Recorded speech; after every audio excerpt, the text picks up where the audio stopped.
Hello, I'm Anwar Hamad, and welcome along to a very special live broadcast from Point Blank London, where we're joined by UK house producers Brodanse, who'll be going through their latest track with Groove Armada called Sweat, featuring Carrie Golden.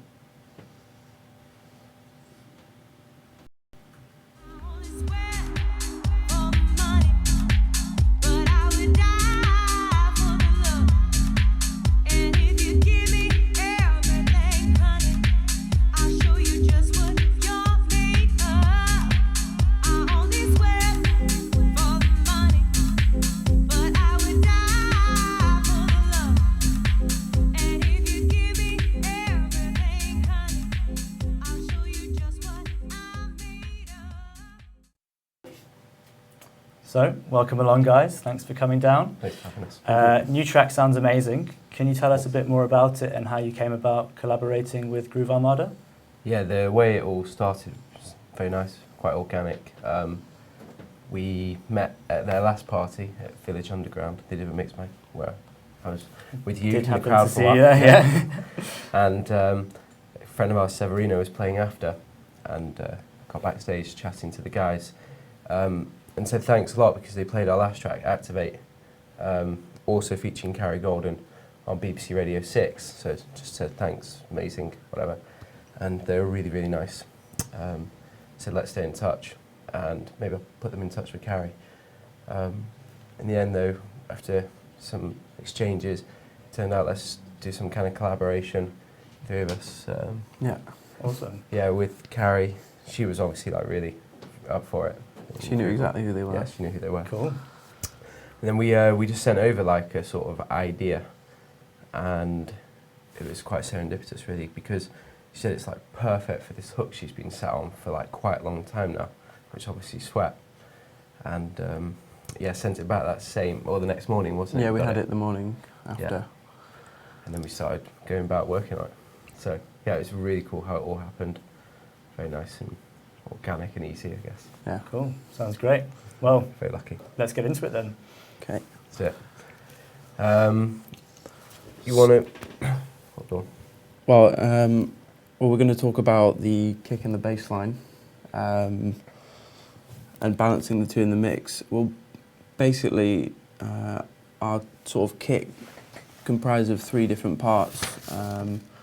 We've got the sub kick, which is all our low frequencies, then add on a top to go on that, and then a loop as well, which sits again on top of that, and it's got a little hat in there. And then if we add in the bass line, which we use the Arturia Mini Brute for, and I'll just show sort of roughly what we did. Play the notes here. Record that into the computer, get a filter on it, set up the automation for the breakdown so it builds up a bit, open up the cutoff, and put a bit of compression on the bass line, a bit of sidechain compression just to get it pumping, a bit of a filter, and yeah, just sort of trust your ears and just to it's sounding good. Do you always use a number of kicks in your tracks? Quite often we use it too, don't we? The sub kick and the... Yeah, I mean, not always. It depends if the one kick on its own is doing enough. If it is, which sometimes it does, then you don't need to. But if you feel like it's lacking something, then you do layered kicks, and it just helps to... I don't think we tend to use the same kicks, do we? No, we always start same banks, usually. Same... we always... I don't think we've got like one particular kick, is there? No, we haven't got a signature kick. Maybe not yet, anyway. But right. we just sort of go through a select few banks and just till we find the right one. And it's always the Arturia for the bass? It is since we got it recently. We've done a few more tracks with another one with Carrie actually, where we've used the Arturia. We did one with Carrie in Loud House, which again we ever use this. Yeah, and this is definitely featuring in what will be our new productions next year, probably, or the tail end of this year, because we've only sort of got it in the last few months and we're just sort of getting to grips with it. But it's a great piece of equipment. Like we wouldn't go back to synth or soft synth bass definitely. But it doesn't mean though that you don't need that to be making, you know. No, it's just good nice to have the music. hands-on, Yeah. because it's, it's great to just sit But there we and did a tweak lot. it. We did a lot without it Yeah. already. Like the collective terms Chasser remix, that was without. Yeah, Wasn't it? You can do a lot already, you know. But it's just for us. It's just stepped up a little bit. yeah. I think. It's just nice having Yeah, the a bit more. outboard as well. It's, much better. Sure. And then now the vocal work as well. Yeah, with the vocal, obviously, I said like she just, she sent it over to us. So she recorded it in her studio in LA, and sent it over to us that next morning, and then we really sort of like we bring it into Logic, of course, and we chop it up and do what we thought worked on this particular mix. Yeah, just getting the placement right. See, like, we'll show you that sweat, the word sweat that drops on the downbeat. So if we just play it just for a second.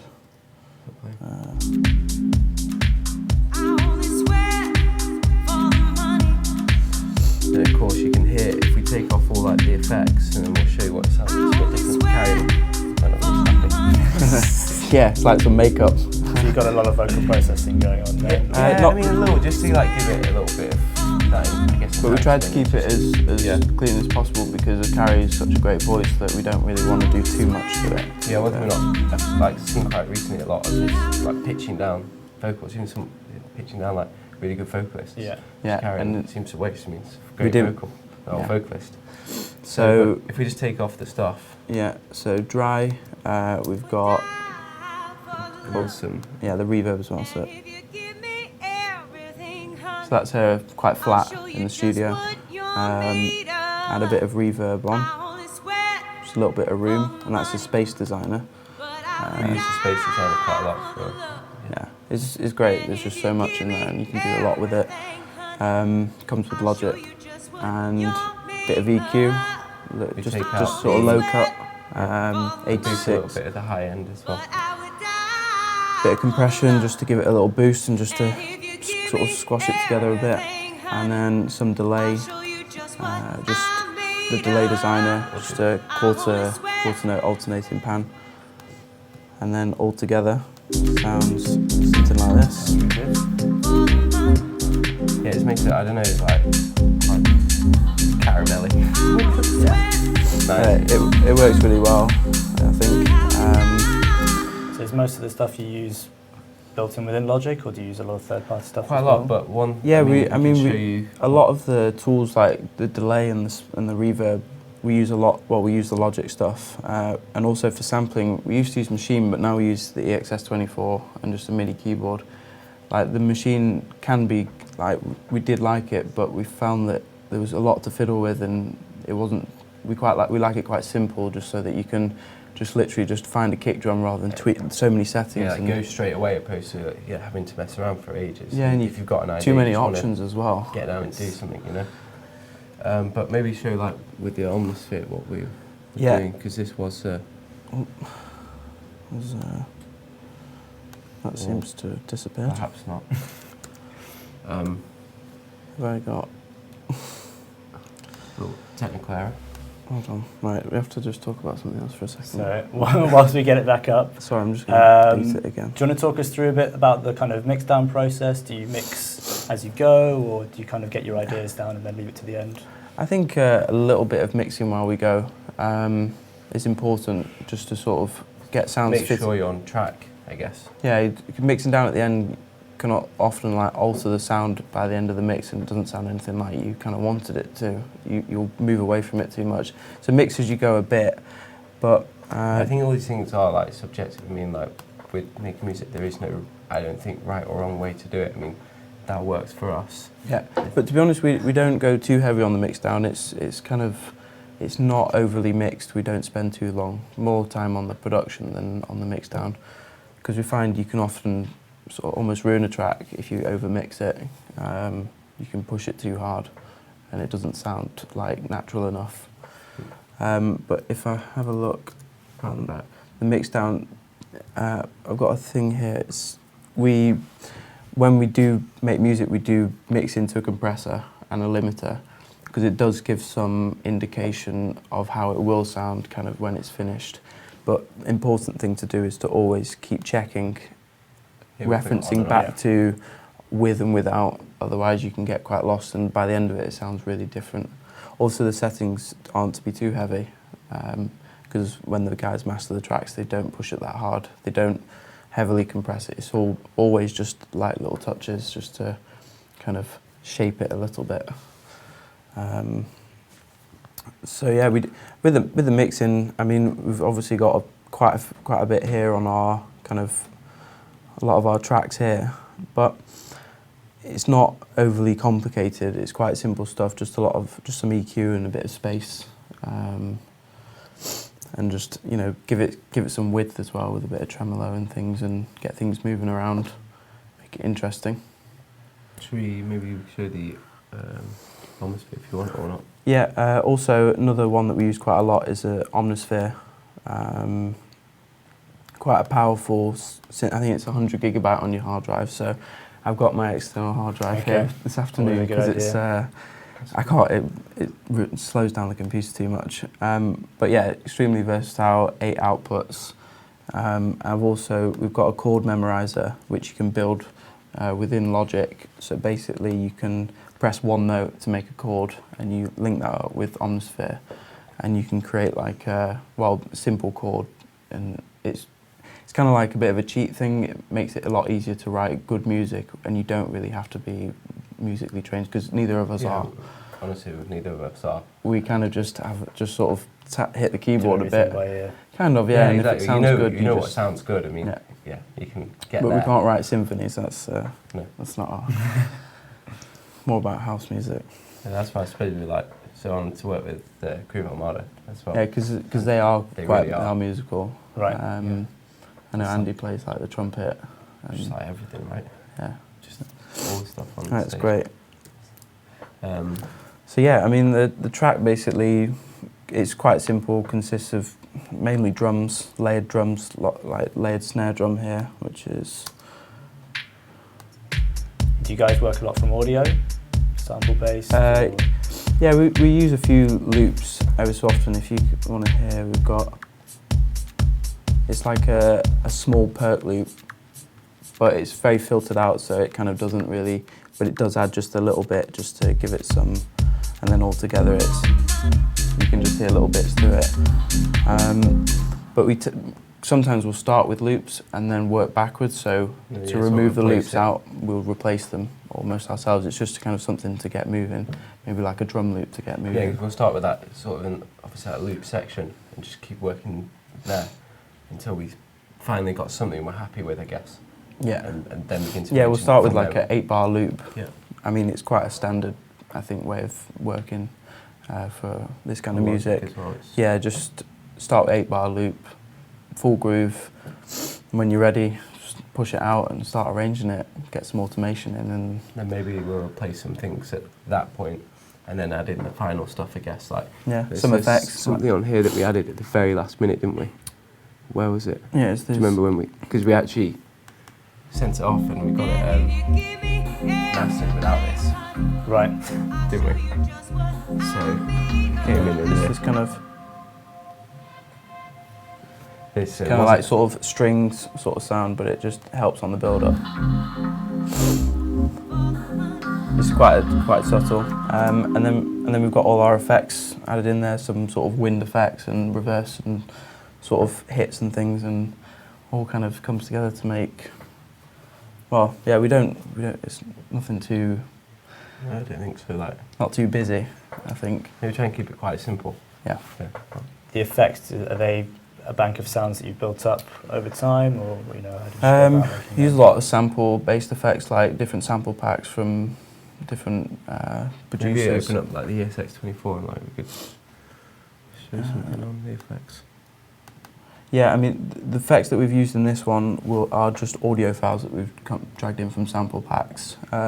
We sometimes make sort of white noise effects with, I think it's the ESP synth on Logic. Oh, yeah. It's got quite a good noise thing, low cut it all, and it's made quite a nice sound. But yeah, we've got all our sample packs here, which basically are gonna, well, that's basically that's everything that we use, really. Yeah, we've got we use stuff from Apple quite a lot, I'd say, don't we? Yeah, the Apple stuff. Really good. The stuff that comes with Apple and Logic is actually really good. You don't need to go getting all the other stuff if you're starting out, or even if you're not.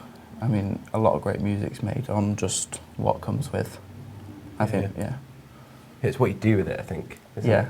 A lot of people say, "Oh, I need this synth because it can do this," but it's not really the case. It's more about. I made something really cool the other day. It's just like a standard piano from the Apple pack, and then with the tremolo and some other things we did. Delay, tremolo, reverb, whatever, filter whole it. new sound. Like, we love it. It's like going to be in something new we've done.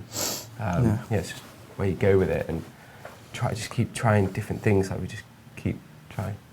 Where can we like take it and push it a bit more and you get something totally new and unique. So cool. Yeah. Well, let's maybe go to a couple of questions from YouTube. So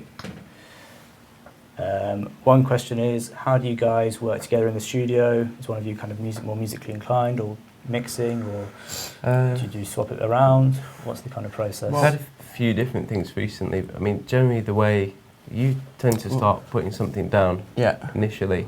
Sort of on my own a bit, just to kind of, because sometimes that's the awkward stage with the duo in the studio, is the starting bit, because often it can take quite a long time, because it's... And maybe only one person's in that creative mood at the time or got the idea. Yeah. So we've got several, or quite a lot of open projects that have just been started, and they're just loops that we've just kind of, each of us have just started.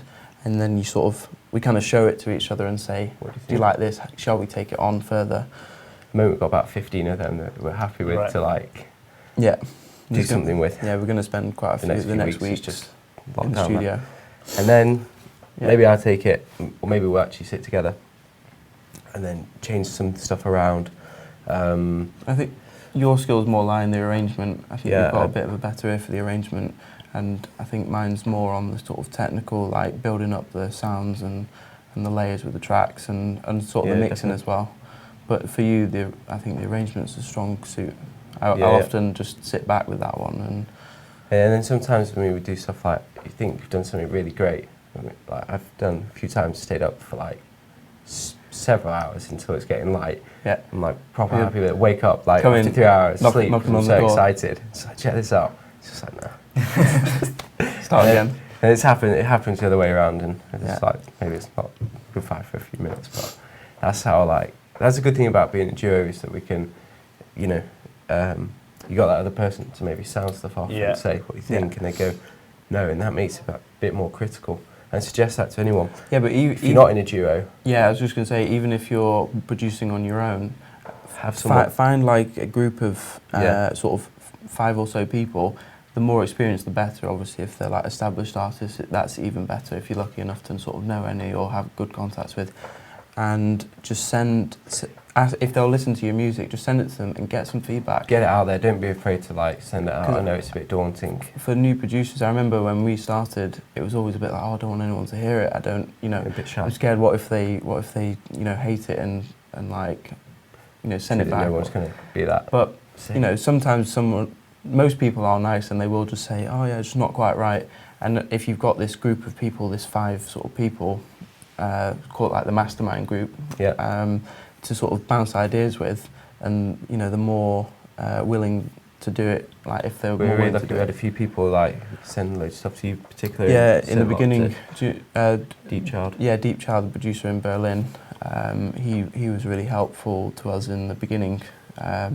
He used to send us really long emails and breaking down the track. Oh, cool. And he's really good at, well, we love his music. Yeah, still really love his music, play a lot of it. How did you end up getting feedback from him? How did you approach him? Or? Yeah, I think probably. Well, yeah, we're lucky that we live in a time with like stuff like Facebook, to be honest. And I think I started a blog a while ago, didn't I? Yeah, the blog was what it was. I tried to interview him for this blog, and it started going quite well. And then the blog dropped off, and I started just carrying on talking with him, and then just sort of kept the relationship going on from there.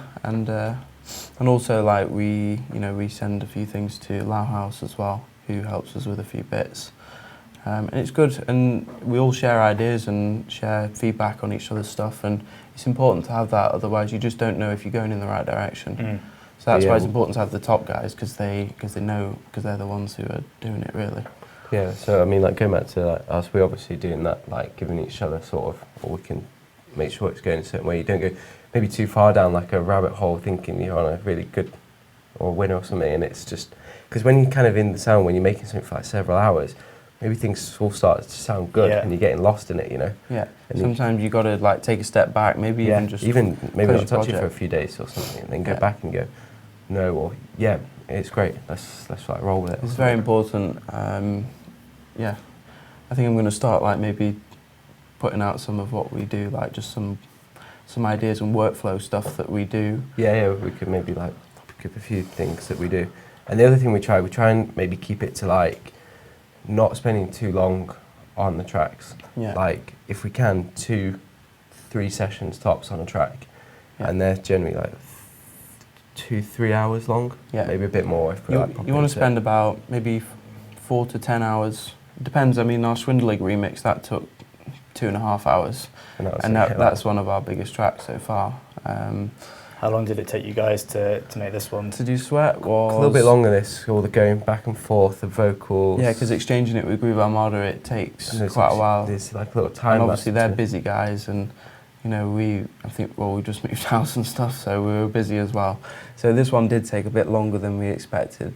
Activate took a while actually, to be honest. Yeah, it did. That was a lot of tweaking, and there was a lot, because there's a lot going on there.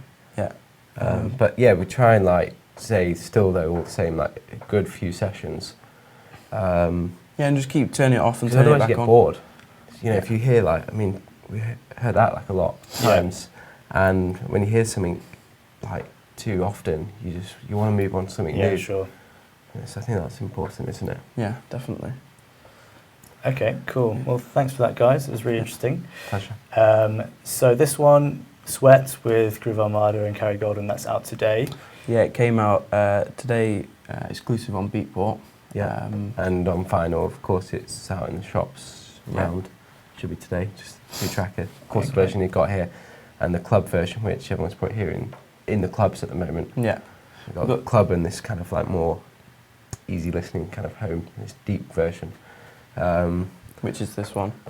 And then here, and then of course the next part of this release is we're doing a big remix competition for it as well, which we're pretty excited about. Which is on Beatport on the 22nd. If anybody wants to enter it, it'll start. Looking forward to hearing what people do. You know, sure. Like, and it's how we got a break. Yeah, it wasn't like a massive break, but it was definitely helped us. It's like when you put your name next to like Collective Termstrasse, they're one of our favourite production duos of all time, and that was a remix competition, right? And we were one of the winners, and from there when we're sending music out, it helped, you know, a bit. And yeah, if you can say you released on Connoisseur Recordings and remix those guys, then people do sort of, their ears perk up a bit, and they sort of, you know, will take notice. So yeah, for like producers and stuff, try the competitions, especially on Beatport because they're free, and just give it a go. You know? Yeah, like whilst we're going to obviously pick 4 winners, 4 winners. There's going to be a main winner through Beatport, and then we're going to be 3 runners-up, but they're going to get released on an EP. But what we think would be cool is that obviously we're going to see more people who are doing, you know, stuff that might not be right for this release, but it's going to put us in touch with a lot of like new artists. I think even the ones that we don't choose for the winner, if there's some sort of maybe promise or whatever, then we'll write to them and sort of try and see if they've got feedback. Yeah, and see if they've got anything else. We're going to listen to absolutely everything, and then we're doing a second one with Groove Armada where they listen to stuff. Yeah, Tom and Andy are going to be like judging the final tracks. So I wonder how many we get. Cool. Yeah, it's going to be quite a big competition. We've set aside a good few weeks just doing that. Yes. So you've got that coming up, and you've got a single coming up with Kevin Knapp. Can you tell us a bit more about that? Basically, what we've done is this Sweat release is the first of 3 in a collaboration that we've done. It's collaborations like the releases, the parties, and which we did a big party on Saturday, which was really cool. Yeah, if you want to see some of the highlights of Groove Armada's set, we put on YouTube. It was like it's sold out, big factory, warehouse thing. But again, we got 3 parts. Second one is with Kevin Knapp. And we recorded the vocals here at Point Blank okay. a few weeks ago. I think we have some footage of that actually. So a Yeah. video of you guys working with Kevin in the studio. Yeah. A sense of adhesion to most fools. Kicking it with his finger on the pulse of the truth. Steady letting us know it too. Let it do what it do. Yeah, okay. No, no, no.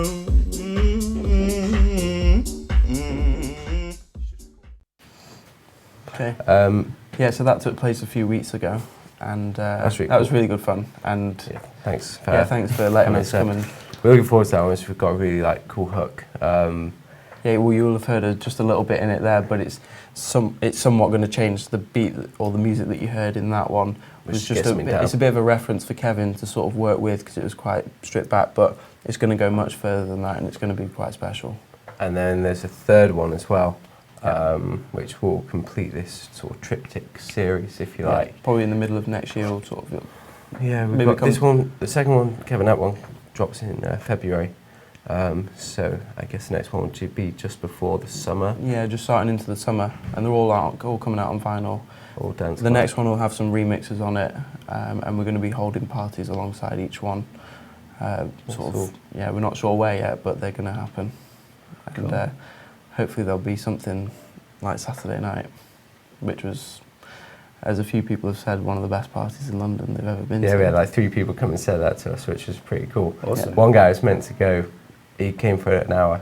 He said, "I've got to go. I've got to leave." Yeah, he was And, going to Digweed at Fire, wasn't he? Yeah, he and stayed ended until up- 6 a.m. So, it was So cool. he loved it. Yeah, we're very happy. I think it's going in the right direction. I Sounds think. very exciting. Yeah. Yeah. Well, thanks for coming in, guys. Thanks. No, thank And you. for you guys at home, thanks for tuning in. Make sure you stay locked into our YouTube page and our Facebook for more content like this. So thanks for tuning in, and we'll see you again soon. Bye-bye.